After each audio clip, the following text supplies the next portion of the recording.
വിശുദ്ധയാം ചെറുപുഷ്പമേ, ഞങ്ങൾക്കായി പ്രാർത്ഥിക്കണേ. അനുഗ്രഹമാം സൂനങ്ങൾ ഞങ്ങളിൽ വർഷിക്കണേ. വിശുദ്ധയാം ചെറുപുഷ്പമേ. പ്രിയപ്പെട്ടവരെ, ഇന്ത്യൻ സമയം 7:30 ഇപ്പോൾ ഈ 9 ദിവസങ്ങൾ അനുഗ്രഹ ധ്യാന കേന്ദ്രത്തിൻ്റെ സ്വർഗീയ മധ്യസ്ഥയായ വിശുദ്ധ കൊച്ചുത്രേസ്യായുടെ മാധ്യസ്ഥതയിൽ നൊവേന ചൊല്ലി 9 ദിവസം പ്രാർത്ഥിക്കുകയാണ്. നിങ്ങൾക്ക് വേണ്ടി ഞങ്ങൾ ഈ കൂട്ടത്തിൽ പ്രാർത്ഥിക്കുകയാണ്. വിശുദ്ധ കൊച്ചുത്രേസ്യയുടെ മാധ്യസ്ഥം എൻ്റെയും നിങ്ങളുടെയും കുടുംബത്തിനൊരു അനുഗ്രഹമാകട്ടെ. വിശുദ്ധ കൊച്ചുത്രേസ്യ പറഞ്ഞ ഒരു വാക്കുണ്ട്, ഞാൻ സ്വർഗത്തിൽ നിന്ന് റോസാ പുഷ്പങ്ങൾ വർഷിക്കുമെന്ന്. അതൊരു സൂചന പോലെ പറഞ്ഞൊരു കാര്യമാണ്. ഞാൻ മരിച്ച് സ്വർഗത്തിൽ ചെല്ലുമ്പോൾ സ്വർഗത്തിൽ നിന്ന് റോസാ പുഷ്പങ്ങൾ വർഷിക്കും. അങ്ങനെ വർഷിച്ച ഒരു റോസാ പുഷ്പമാണ് നിങ്ങൾ കേൾക്കുന്ന നിയോഗ പ്രാർത്ഥനയും ഡെയിലി ബ്ലെസ്സിങ്ങൊക്കെ. ഞങ്ങൾ അങ്ങനെയാണ് വിശ്വസിക്കുന്നത്. റോസാപ്പൂ സുഗന്ധം നൽകുന്നതും അതൊത്തിരി സന്തോഷം നൽകുന്നതും ഒത്തിരി പേര് ഇഷ്ടപ്പെടുന്ന ഒരു പുഷ്പങ്ങളിലൊന്നാണ് റോസാ പുഷ്പം. സ്വർഗത്തിൽ നിന്ന് അയച്ച റോസാ പുഷ്പം അതിനേക്കാൾ സൗന്ദര്യമുള്ളതും ഗന്ധമുള്ളതും പ്രതീക്ഷ തരുന്നതുമാണ്. വിശുദ്ധ കൊച്ചുത്രേസ്യയുടെ മാധ്യസ്ഥം തേടി കുറച്ചു നേരം പ്രാർത്ഥിക്കുവാണ്. വിശുദ്ധ കൊച്ചുത്രേസ്യയുടെ മാധ്യസ്ഥതയിൽ ഈ നിയോഗ പ്രാർത്ഥനയ്ക്ക് മുമ്പുള്ള 9 ദിവസങ്ങളെ നൊവേന ചൊല്ലി ഓരോ വ്യക്തികളെയും ഭരമേൽപ്പിച്ച് പ്രാർത്ഥിക്കുവാണ്. വിശുദ്ധ കൊച്ചുത്രേസ്യ പറഞ്ഞൊരു വാക്കുണ്ട്, ദൈവത്തോട് അടുക്കാൻ ഉത്തമമായത് തിരഞ്ഞെടുക്കണമെന്ന്. ദൈവത്തോട് അടുക്കാൻ ഉത്തമമായത് തിരഞ്ഞെടുക്കണം എന്ന് പറഞ്ഞാൽ വിലയുള്ളതിന് വില കൽപ്പിക്കണമെന്നാണ്. ഈ വിശുദ്ധ കൊച്ചുത്രേസ്യായുടെ ജീവിതത്തിലെ ഒരു ചെറിയ കാര്യം ഞാൻ വായിക്കാം. മരണാസന്നയായി കിടക്കുന്ന കൊച്ചുത്രേസ്യായോട് ആഗ്നസമ്മ ചോദിച്ചു. മരണത്തിൻ്റെ അടുത്ത് വളരെ സങ്കടത്തോടെ ആയിരിക്കുന്ന ഒരു സമയത്ത് ആഗ്നസമ്മ ചോദിച്ചു, മരണം വളരെ അടുത്തിരിക്കുവാണെന്നറിയാലോ, ഭയമൊക്കെ ഉണ്ടോ എന്ന് ചോദിച്ചു. ഭയമുണ്ടോ എന്ന് ചോദിച്ചു. അപ്പോൾ അവൾ പറഞ്ഞു, ഞാൻ എന്തിനു പേടിക്കണം? ഞാൻ മരണത്തെ ഭയപ്പെടുന്നില്ല. എനിക്കറിയാം മരണം എൻ്റെ വാതിൽക്കൽ എത്തിയിട്ടുണ്ടെന്ന് എനിക്കറിയാം. പതുക്കെ എൻ്റെ അകത്തേക്ക് കയറാൻ തുടങ്ങിയിട്ടുണ്ടെന്നും എനിക്കറിയാം. പക്ഷെ ഞാൻ ഒട്ടും ഭയപ്പെടുന്നില്ല. സങ്കീർത്തന വചനമില്ലേ, മരണത്തിൻ്റെ നിഴൽ വീണ താഴ്വരെ കൂടെയാണേലും ഞാൻ ഭയപ്പെടുകയായിരുന്നു. വിശുദ്ധ കൊച്ചുത്രേസ്യയുടെ ബോധ്യമായിരുന്നു ആ വചനം. ആഗ്നസമ്മ ചോദിച്ചു, മരണത്തോടടുത്താണല്ലോ, മരണഭയമുണ്ടോ? ഒട്ടും ഭയമില്ല, ഞാൻ അതിനെക്കുറിച്ച് പേടിക്കുന്നില്ല. എൻ്റെ ദൈവം എന്നെ കൈപിടിച്ച് നടത്തുമെന്ന് വിശ്വസിക്കുന്നു. വിശുദ്ധ കൊച്ചുത്രേസ്യയെ ഒത്തിരി സ്വാധീനിച്ച വചനം ഏതെന്നറിയാമോ? സങ്കീർത്തനം 28-ാം അധ്യായം 7-ാമത്തെ വാക്യമാണ്. കർത്താവ് എൻ്റെ ശക്തിയും പരിചയവുമാണ്.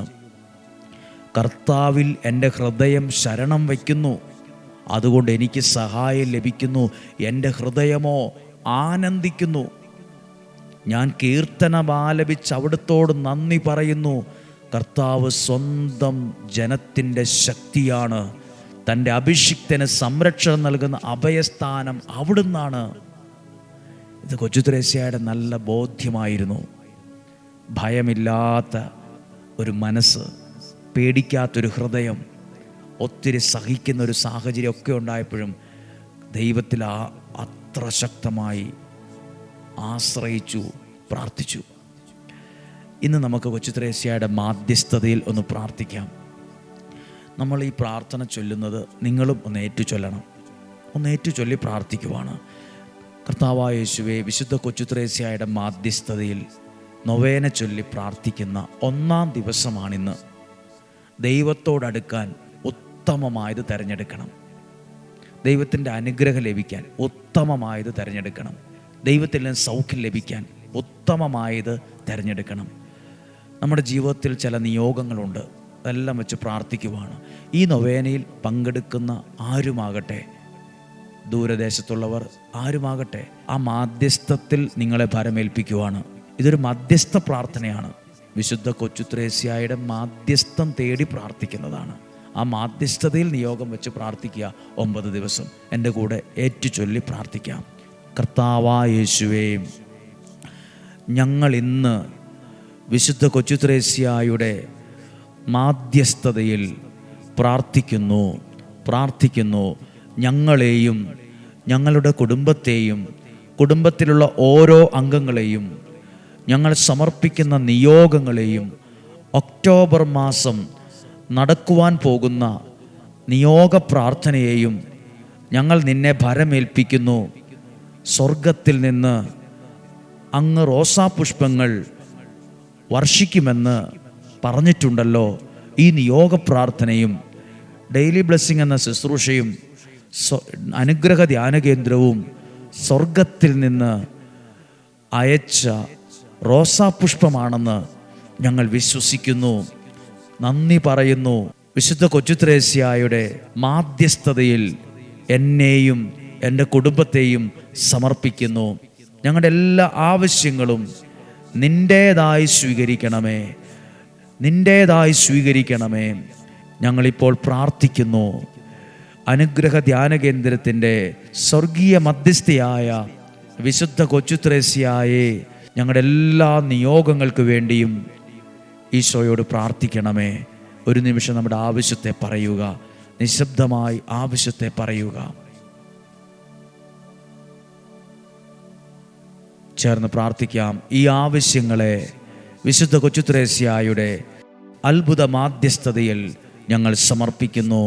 ഞങ്ങൾക്കായി നിരന്തരം സ്വർഗീയ പിതാവിനോട് പ്രാർത്ഥിക്കണമേ. ആമേൻ, ആമേൻ. ഇന്ന് 1-ാം ദിവസം പ്രാർത്ഥിക്കുന്നത് ഒരു നിയോഗമാണ്, മാനസാന്തരത്തിന് വേണ്ടി. ഒത്തിരി പേർ മാനസാന്തരപ്പെട്ട് ദൈവത്തിലേക്ക് തിരിയാൻ പ്രാർത്ഥിക്കുന്നുണ്ട്. അനുഗ്രഹം ലഭിക്കാൻ ഉത്തമമായത് തിരഞ്ഞെടുക്കണം. ദൈവം സഹായിക്കട്ടെ. പ്രാർത്ഥിക്കുവാണ്. നമ്മുടെ കർത്താവ് ഈശോ മിശിഹായുടെ കൃപയും പിതാവായ ദൈവത്തിൻ്റെ സ്നേഹവും പരിശുദ്ധാത്മാവിൻ്റെ സഹവാസവും വിശുദ്ധ കൊച്ചുത്രേസ്യായുടെ മാധ്യസ്ഥവും നിങ്ങളുടെ കൂടെ ഉണ്ടായിരിക്കട്ടെ. അനുഗ്രഹ ധ്യാന കേന്ദ്രത്തിൻ്റെ സ്വർഗീയ മധ്യസ്ഥയ വിശുദ്ധ കൊച്ചുത്രേസ്യായുടെ നൊവേന ചൊല്ലുന്ന 1-ാം ദിവസം നിങ്ങളുടെ കുടുംബത്തിൽ ദൈവിക സംരക്ഷണം ഉണ്ടാകട്ടെ. മാനസാന്തരത്തിൻ്റെ അനുഭവം ഉണ്ടാകട്ടെ. മാനസാന്തരം, അനേകർ ദൈവത്തിലേക്ക് തിരിയാൻ, നിങ്ങളുടെ കുടുംബത്തിൽ ഓരോരുത്തരും ദൈവത്തെ അറിഞ്ഞ് ദൈവത്തിലേക്ക് തിരിയാൻ ഇടവരട്ടെ. പ്രാർത്ഥിക്കുന്നു. ദൈവം നിങ്ങളെ സഹായിക്കട്ടെ, ഇപ്പോഴും എപ്പോഴും എന്നേക്കും. ആമേൻ. വിശുദ്ധയാം ചെറുപുഷ്പമേ, ഞങ്ങൾക്കായി പ്രാർത്ഥിക്കണേ. അനുഗ്രഹമാം സൂനങ്ങൾ ഞങ്ങളിൽ വർഷിക്കണേ.